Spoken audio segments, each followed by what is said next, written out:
बिस्मिल्लाहिर्रहमानिर्रहीम। अच्छा students, next topic है ऑर्थोगोनल ट्रेजेक्ट्रीज़ का। तो ऑर्थोगोनल ट्रेजेक्ट्रीज से मुराद पहले भी आपने पढ़ा होगा। ट्रेजेक्ट्रीज़ हमारे पास ट्रेजेक्ट्री जो होता है वो सर्कुलर पाथ होता है, ठीक है, जो पैराबोलिक मोशन में भी आपने पढ़ा था, उसमें प्रोजेक्टाइल मोशन में। तो ऑर्थोगोनल ट्रेजेक्ट्री से मुराद ऐसा होता है कि ऐसी दो कर्व्स, जिस तरह यहाँ पे C1 और C2 गिवन है, वो आपस में एक पॉइंट पर मिल रही हों और उस पॉइंट पर अगर दोनों के टेंजेंट ड्रा किए जाएँ तो वो राइट एंगल बना रहे हों, ठीक है। यानी दो ट्रेजेक्ट्रीज़ के अगर टेंजेंट परपेंडिकुलर हो तो वो ऑर्थोगोनल ट्रेजेक्ट्रीज़ कहलाती हैं। और अगर कोई भी स्पेसिफिक कांस्टेंट पे अगर कोई का फैमिली ऑफ कर्व या कर्व्स आपस में मिल रही हैं एक्सेप्ट 90 डिग्री, तो उसको आइसोगोनल फैमिली कहा जाता है, ठीक है, फैमिली ऑफ कर्व्स। और ऑर्थोगोनल ट्रेजेक्ट्रीज़ की डिफरेंशियल इक्वेशन इस फॉर्म की होती है कि उसमें एक्स वाई होता है और dy बाई डी एक्स होता है, ठीक है। अब ऑर्थोगोनल है तो इसका मतलब क्या है कि इन दोनों के स्लोप को प्रोडक्ट यानी m1 m2 जो है उनका प्रोडक्ट इक्वल टू -1 होगा। और अगर किसी एक का स्लोप यानी dy बाई डी एक्स या m1 हमें पता चल जाए क्या है, तो दूसरे का स्लोप हम इजीली फाइंड कर सकते हैं, यानी m1 equal to -1 by m2। यानी अगर एक का derivative dy by D x है तो दूसरे का डेरिवेटिव क्या होगा, -dx बाई dy। तो इसकी एग्जांपल्स को देखें तो सबसे पहले इसमें एक एग्जांपल है, वो ये है कि y equal to a x cube, इसकी ऑर्थोगोनल ट्रेजेक्ट्री फाइंड करनी है। तो सिंपल डेरिवेटिव ने dy by D x equal to 3ax square आ जाता है, ठीक है। और a हमारे पास क्या है, y बाई एक्स क्यूब। तो 3ax स्क्वायर में a की जगह वैल्यू पुट करें तो ये dy बाई डी एक्स की वैल्यू आ जाती है 3y बाई एक्स, ठीक है।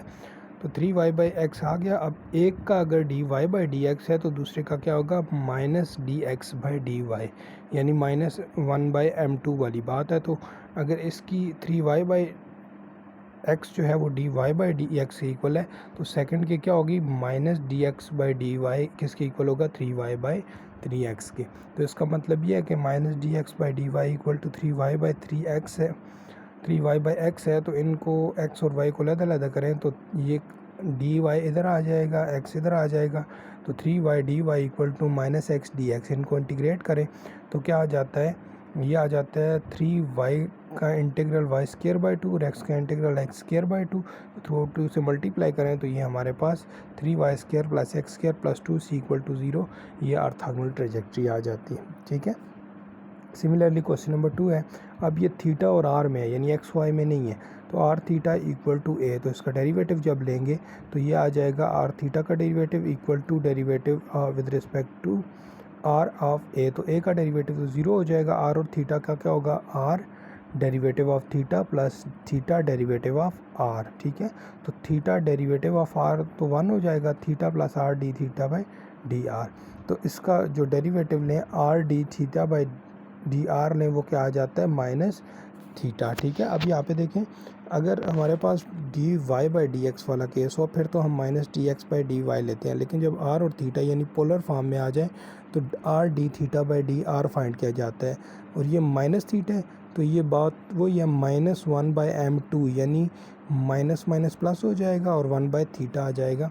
तो इसका मतलब है r d theta by r दूसरी ट्रेजेक्ट्री का क्या होगा, 1 बाई थीटा, ठीक है। m1 m2 इक्वल टू -1 वाली कंडीशन याद रखनी है।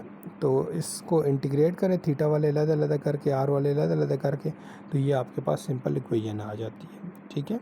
सिमिलरली इसके एक दो क्वेश्चन और हैं, वो भी देख लें। X square plus y square equal to k, ये क्वेश्चन है। इसको अगर देखें तो इसमें हमारे पास आ जाता है, इसका अगर with respect to x derivative लें, सबसे पहले dy by D x find करें। तो उसको सॉल्व करेंगे तो dy बाई डी एक्स की वैल्यू आ जाएगी x बाई वाई, ठीक है। तो अब ये dy बाई डी एक्स है तो सेकंड के लिए ये जो है ये किसके इक्वल हो जाएगा, -dx बाई डी वाई के। x और y को अलग करें, इंटीग्रेट करें, सिंपल आपके पास इक्वेशन आ जाएगी। सिमिलरली एक और मज़ीद क्वेश्चन है, इसको अगर हम देखें तो इसमें y equal to x minus one plus b e power x है, b को एज अ कांस्टेंट ट्रीट करेंगे, ठीक है। तो इसका dy बाई डी एक्स सॉल्व करें तो ये आ जाता है y माइनस एक्स प्लस 2, ठीक है। अब d y by D x आ गया ना, तो हमें पता है हम दूसरे एक का d y by D x होता है, तो दूसरे का क्या होता है, ये इक्वल होता है minus d x by d y के। तो minus d x by d y equal to this thing. अब इसमें आप देखें तो ये d x by d y minus x equal to y minus two. अब ये एक्स और वाई अलग अलग इसमें नहीं हो सकते, तो ये सिंपल हमारे पास लीनियर डिफरेंशियल इक्वेशन बन गई है। लीनियर डिफरेंशियल इक्वेशन के केस में यहाँ पे डिपेंडेंट वेरिएबल जो है वो x है, ठीक है। तो इसका इंटीग्रेटिंग फैक्टर क्या होगा, e power integral of p of y d y. तो पी ऑफ वाई यहाँ पे -1 है, इसको इंटीग्रेशन लीनियर की फॉर्म के अकॉर्डिंग सॉल्व कर लें, आपके पास x की जो भी वैल्यू आएगी वो हमारे पास दूसरी ऑर्थोगोनल ट्रेजेक्ट्री होगी। तो ये याद रखें, सबसे पहले d y by D x find करें, जो भी आंसर आता है उसको minus d x by d y के इक्वल रख लें, तो आपका रिक्वायर्ड ऑर्थोगोनल ट्रेजेक्ट्री आ जाएगी, ठीक है। ये पार्शियल डिफरेंशियल इक्वेशंस का ये इंपॉर्टेंट एप्लीकेशन है। Thank you.